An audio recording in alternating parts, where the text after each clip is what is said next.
Halo Soul, hai Mystic. Kembali dengan saya Triandoko di Bermain Jiwa. Video kali ini saya akan menjelaskan tentang clairsentience. Apa sih clairsentience?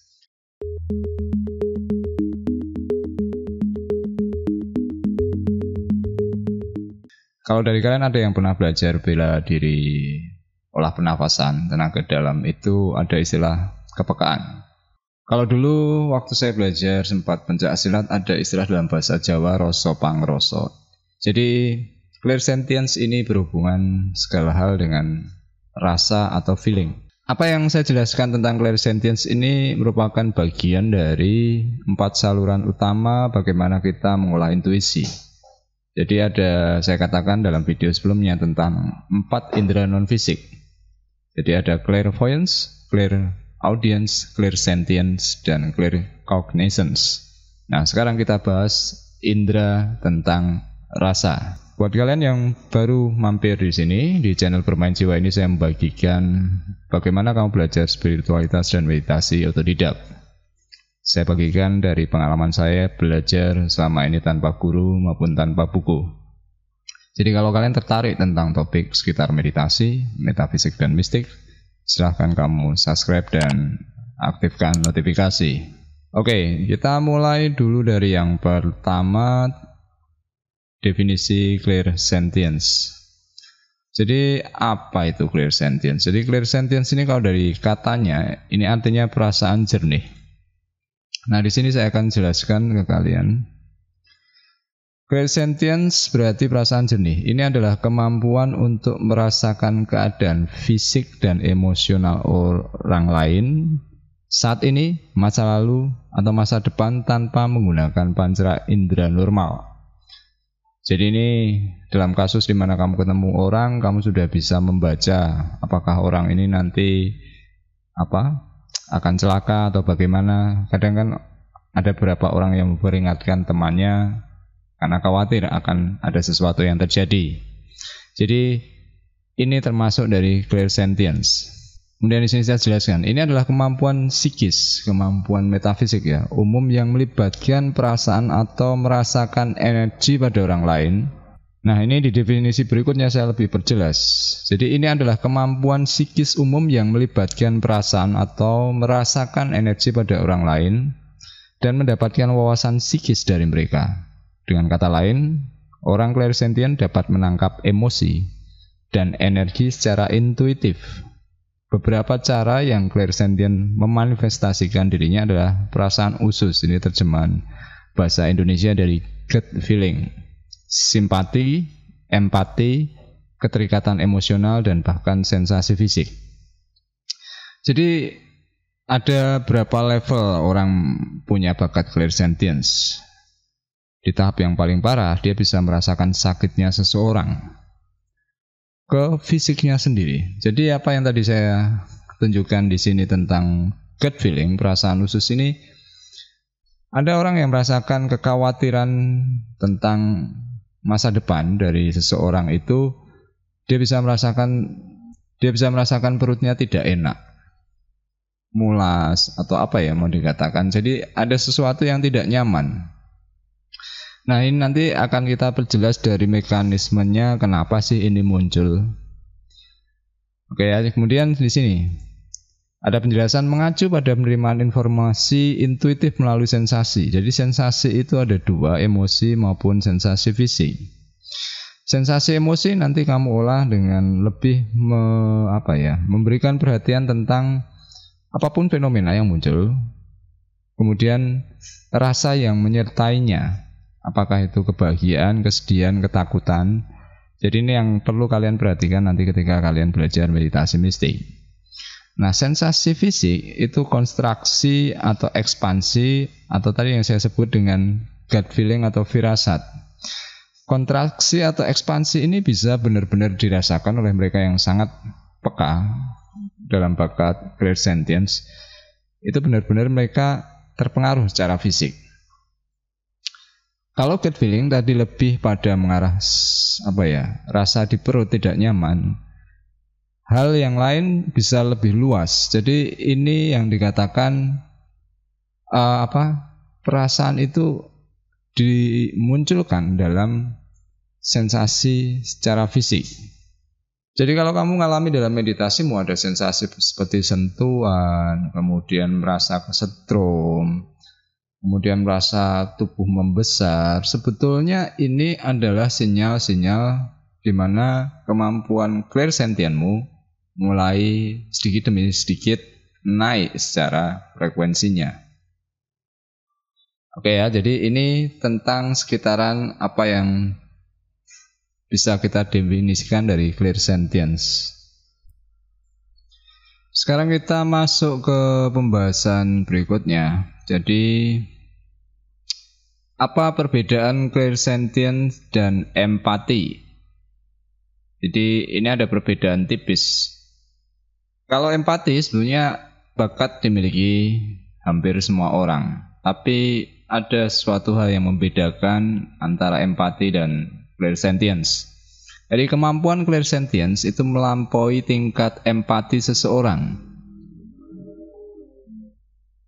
Mereka lebih seperti memiliki kemampuan psikis yang memungkinkan mereka mengalami emosi dan merasakan energi di seluruh spektrum yang lebih luas. Jadi cuma bedanya kalau clairsentient itu muncul dan mereka rasakan secara fisik. Kalau mereka ketemu orang, kemudian orang itu lapar, si clairsentient ini bisa merasakan lapar juga, nyata dalam fisiknya. Kemudian kalau dia membaca firasat orang ini akan dicelakai, misalnya dia akan dipukul atau apa, dia juga merasakan itu. Jadi clairsentience tidak hanya merasakan emosi orang lain dan mengambil sensasi ini ke dalam tubuh mereka, tetapi mereka juga dapat menerima wawasan di sekitar emosi ini. Jadi ini yang muncul dari seorang clairsentience, sensasinya mereka tangkap, kemudian mereka muncul bahwa orang ini mendapat gambaran tentang apa yang akan terjadi. Yang terjadi ini untuk yang akan datang, atau juga ketika dia baru ketemu orang, dia bisa membaca peristiwa masa lalunya. Jadi seorang clairsentience itu dia berempati tanpa lebih dulu diawali dengan pembicaraan atau pembahasan yang menyangkut seseorang. Jadi ini perbedaan clairsentience dan empati. Sekarang kita masuk ke pembahasan berikutnya. Cara mengatasi kepekaan yang berlebihan bagi clairsentience. Oke, jadi clairsentience bisa jadi bakat, bisa jadi kekurangan, tergantung bagaimana kita mengelola kemampuan ini. Jadi yang pertama kamu perlu sadari adalah kamu mulai dulu dengan berdamai dengan kondisimu. Kalau kamu punya bakat clairsentience dan kamu syukuri karunia kepekaan itu. Jadi segala sesuatu kita harus mulai dari titik nol. Damai itu adalah titik netral. Kamu menerima segalanya. Kemudian baru dari situ kamu mulai mengolahnya. Kemudian yang berikutnya, pelajari kondisi emosimu dan kenali reaksi secara fisik agar kamu bisa mengendalikan kepekaan. Jadi ini yang saya ingin katakan buat kalian yang belajar meditasi mistik. Ketika kalian mengalami fenomena yang kaitannya dengan clairsentience, kamu amati polanya, bagaimana terjadi, kapan, setelah apa. Jadi nanti ini kamu gunakan untuk pengendalian dan pemanfaatan. Kemudian yang berikutnya, coba berbicara dengan orang yang serupa agar kamu memiliki wawasan mental. Jadi kita butuh ketemu dengan orang dengan frekuensi yang sama. Ketika orang mengalami pengalaman yang serupa, itu membantu kita untuk menyikapi satu hal yang sulit kita cari jawabannya. Jadi ini kenapa kasus saya membuat channel Bermain Jiwa ini sebagai bentuk di mana saya diberikan solusi supaya menemukan seseorang atau banyak orang dengan satu frekuensi. Jadi kita bisa berbagi energi. Kemudian yang berikutnya, jangan takut atau berpikir negatif bahwa kamu memiliki penyakit atau kekurangan atau merasa tidak normal. Jadi segala hal di dunia berlaku relatif, ada dua sisi. Ketika kamu takut berarti kamu kurang seimbang untuk melihat sisi yang lain. Padahal bisa jadi ada sisi lain yang memang diberikan ke kamu untuk coba kamu telusuri, kamu manfaatkan.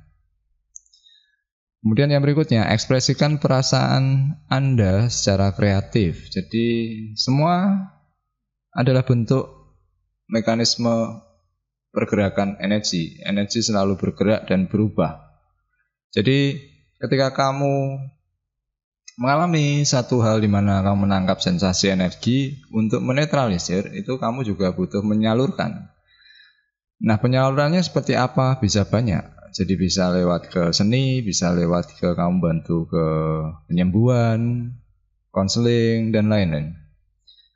Kemudian berikutnya adalah jurnal. Jurnal sama seperti kamu lakukan dalam fase meditasi mistik. Ini kaitan dengan tadi, kamu mengidentifikasi pola-pola apa yang menjadi kelebihan dan bagaimana mengelola apa yang kurang dari clairsentience ini.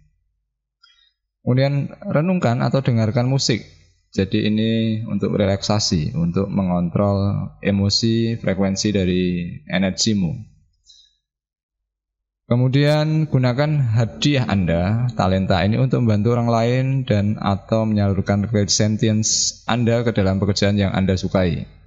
Jadi clairsentience kalau kita manfaatkan itu banyak yang bisa kita dapatkan. Kalau kamu peka untuk merasakan sakit orang, wawasan emosi, kamu bisa menjadi konselor untuk profesi yang berhubungan dengan memberikan saran. Nah, itu bisa istilahnya disinergikan dengan kemampuan clairsentience-mu. Hal yang lain misalnya untuk penyembuhan, ini banyak sekali membantu. Kamu bisa mendiagnosis, juga bisa melihat suatu kasus, misalnya penyakit itu secara lebih luas, holistik. Oke, yang berikutnya, lakukan cleansing dan grounding agar koneksi energi dari orang lain bisa dinetralisir. Jadi, clairsentient itu ketika berada di tempat kerumunan, berada di tempat yang banyak orang, dia bisa menangkap energi dari banyak orang tersebut. Nah, cleansing, pembersihan dan grounding pentanan ini untuk menyeimbangkan energi di dalam dirimu, supaya kamu bisa lebih mengontrol kinerja dari setiap titik cakra yang ada dalam dirimu. Ini nanti kita bahas di video terpisah. Oke, ini jadi beberapa cara untuk mengatasi kepekaan yang berlebihan bagi seorang clairsentience. Oke, kita akan sudahi dulu materi yang kaitan dengan clairsentience untuk episode pertama ini. Nanti di episode kedua kita akan membahas ciri orang dengan bakat clairsentience dan cara mengembangkan clairsentience. Jadi supaya video ini tidak terlalu panjang dan kamu bisa fokus pada episode pertama ini, nanti kita dalami di episode kedua. Semoga video ini bermanfaat. Sampai jumpa di video materi berikutnya. Selamat bermeditasi, selamat bermain jiwa.